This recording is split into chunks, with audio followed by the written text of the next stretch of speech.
Para definir las razones trigonométricas es necesario utilizar un triángulo rectángulo y de esto vamos a utilizar sus elementos, que es la hipotenusa, el cateto opuesto y el cateto adyacente. Entonces, cómo se va a acomodar estos tres elementos depende de dónde vamos a tomar el ángulo de referencia.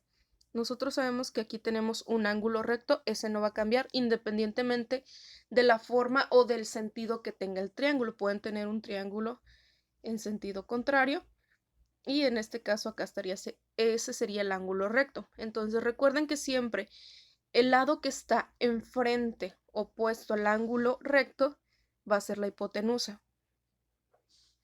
Ahora, para poder acomodar quién es el cateto opuesto y el cateto adyacente, depende del ángulo de referencia que nosotros queremos tomar.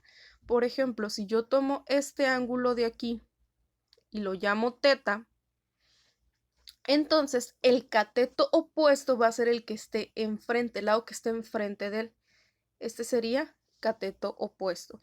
Y el cateto adyacente es aquel que construye a este ángulo. Entonces, este sería el cateto adyacente. En el ejemplo de este triángulo, pues si yo pongo el ángulo aquí, este es el ángulo teta, el cateto opuesto sería este y el cateto adyacente sería este de acá. Ahora, lo mismo pasaría si yo cambio ahora el ángulo. Ahora, yo el ángulo lo voy a poner de este lado. Ahora, yo quiero que este sea mi ángulo de referencia, el ángulo teta. Quiere decir que el cateto opuesto es lo que está enfrente, el lado que está enfrente del opuesto a él. Ese sería el cateto opuesto. Y uno de los lados que construye al ángulo es el cateto adyacente. Entonces, depende de qué ángulo ustedes tomen, es como van a poder colocar cateto adyacente y el cateto opuesto. Las razones trigonométricas existen tres básicas: seno, coseno y tangente. El seno está definido como la división del cateto opuesto entre la hipotenusa. El coseno se nombra como cos y siempre cuando estén calculando las razones trigonométricas siempre tienen que poner el nombre del ángulo del que están refiriéndose.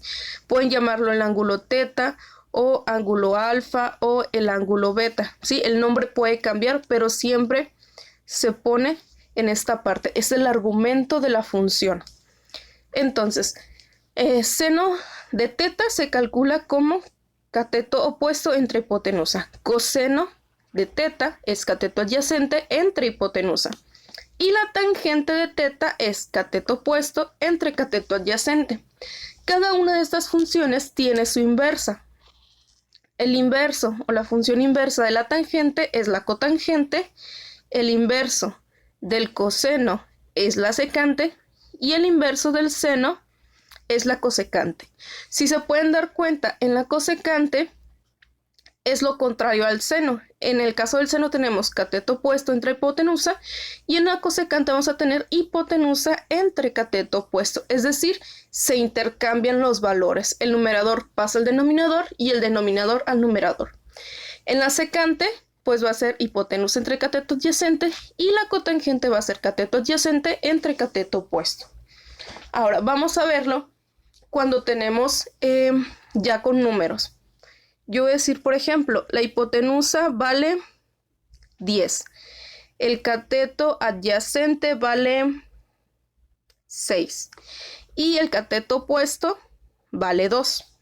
Entonces, yo les pido, calcula el ángulo, calcula las razones trigonométricas del ángulo teta. Pues aquí está el ángulo teta, ya tengo quién es cateto opuesto, quién es cateto adyacente y quién es hipotenusa. Entonces, para yo calcular el seno, sería cateto opuesto vale 2 entre hipotenusa vale 10. Igual, esto lo pueden convertir a decimales. En el caso del coseno nos quedaría cateto adyacente que vale 6 entre la hipotenusa que vale 10. Igual se puede convertir a decimales. En el caso de acá arriba nos queda 0.2 y en el caso de abajo nos queda 0.6. Y ahora para calcular la tangente sería cateto opuesto, vale 2, entre cateto adyacente, que vale 6. Esto es igual a 1/3, que sería igual a 0.33. Ahora, para sacar las funciones inversas, en este caso tendríamos cosecante es igual a la hipotenusa. La hipotenusa vale 10. Entre el cateto opuesto, que vale 2. Esto es igual a 5. La secante, otra vez la hipotenusa, vale 10. Entre el cateto adyacente, que vale 6. En este caso nos quedaría 1.66. Aquí no me cabe. Y por último, vamos a tener cateto adyacente, que vale 6, entre cateto opuesto para la cotangente.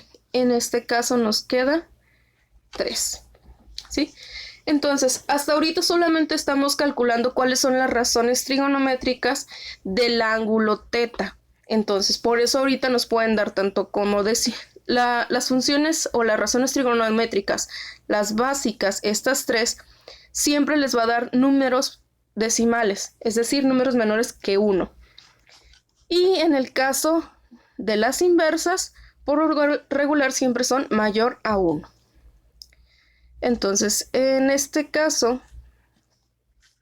quedaría de esta forma calculada.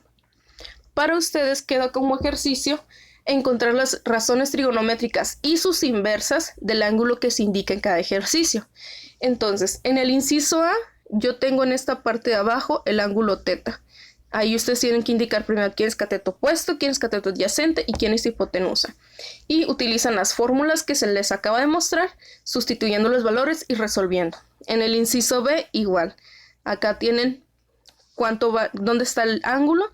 Ustedes ponen quién es cateto opuesto, adyacente, hipotenusa y calculan todas las razones trigonométricas. En el caso del inciso C y el D, no les estoy dando los 3 lados, les está faltando 1. En este caso, vamos a utilizar lo que es teorema de Pitágoras. Recuerden que el teorema de Pitágoras se utiliza cuando tienen un triángulo rectángulo y necesitan encontrar la medida de uno de sus lados. Entonces, yo ya aquí tengo 2 lados, tengo que encontrar la hipotenusa. En el inciso D también tengo 2 lados, tengo que encontrar este de aquí, ya sea A o B, como quieran ustedes poner. Después que encuentran cuánto vale cada uno de esos lados, ahora sí, deben encontrar las razones trigonométricas.